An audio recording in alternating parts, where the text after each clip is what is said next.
Hi folks, this is Eric at Shake and Watch Stirred, and in today's video we got a real fun one.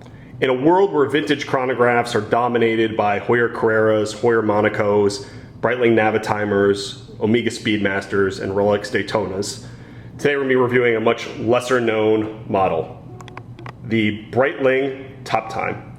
This is the reference 814, manufactured in 1969. And in today's video, we'll be going over the pros, cons, and final thoughts about this watch.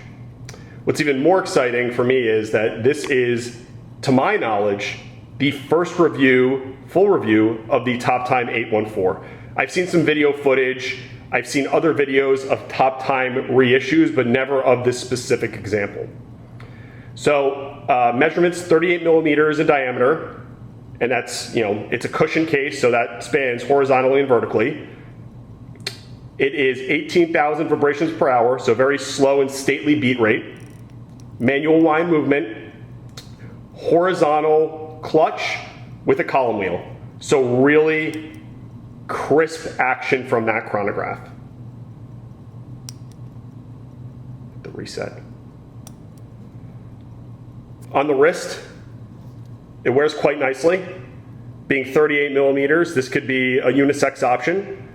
It doesn't span the wrist too much and just takes up just the right amount of space. So what drew me to this watch obviously was those blood orange accents. I think they are so cool. When you look at other chronographs, especially Panda chronographs, they typically lack a sort of fun element to it, and that's really been captured with this pop of blood orange. And it's not even just the colors. I love the subdials. The minutes subdial has this sort of radioactive warning logo.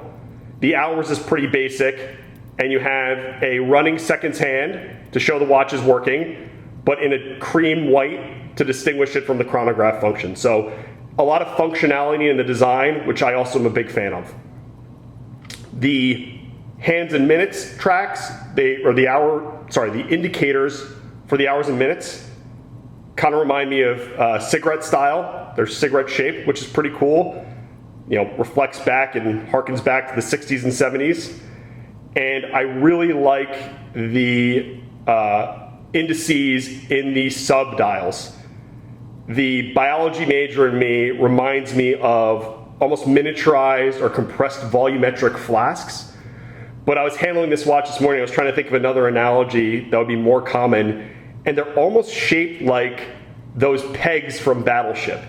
So I remember those pegs that you'd sink into destroyers before you claimed you sunk my battleship, but they kind of remind me of those pegs. So pros of the piece: beautiful condition, nice opaline dial, awesome splash of color, very cool block style markers. Obviously the lume is patinaed quite a bit to non-functionality.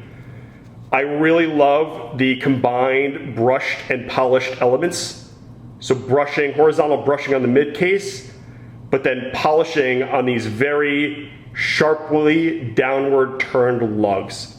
And you can see that these lugs hardly extend at all past the center case, but that serves a good purpose because that gives the watch much more wearability. I also really like these lugs because they're almost obelisk-ish in shape. They get these very aggressive lines where the rest of the case is very fluid in its form, right? No hard lines on any angle of the mid case. So the condition is what really attracted me to this watch. Some of the cons, I have it on this really nice Fluco suede strap.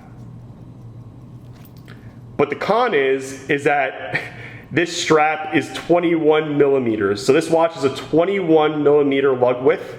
And if you're a watch collector and like to change your straps, 21, 19, and I think if you ever come across a 23 millimeter, that's what, I think some Blancpains are 23. Nightmare sizes. We in the watch community like 18, 20s, and 22s.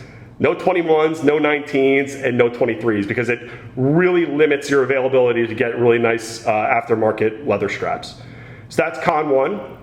Con number two would be the accuracy, right? It's a vintage watch, so when I put it on my time grapher, it's running about 18 seconds slow a day. But the compromise to that is this thing has a really historic movement. I'll add a link to the description for the movement, but it's the Venus 178, which is a horizontal clutch with a column wheel. So again, gives it that really beautiful action. And the movement is actually like this copper tone, which is very cool too. So I don't know what material they exactly used. I don't know if they copper plated brass. I don't know if it's made out of copper, but it is a really beautiful movement. And I guess the other downside, but this would be the same of any vintage watch, is that it would have a see-through case back so you could see the chronograph movement. But all is in good order here. Breitling logo stamped, and actually the reference number is stamped on the case too, which I really like, so you know this is an 814. So that's it. It is, again, a beautiful vintage chronograph, a lot of fun, splashes of colors of blood orange that are really neat, really fun style sized for the sub-seconds, sub-minutes, and sub-hours in addition to the minutes and hours. So that's it. I mean, I would say, yeah, I'd recommend this piece if you could find one.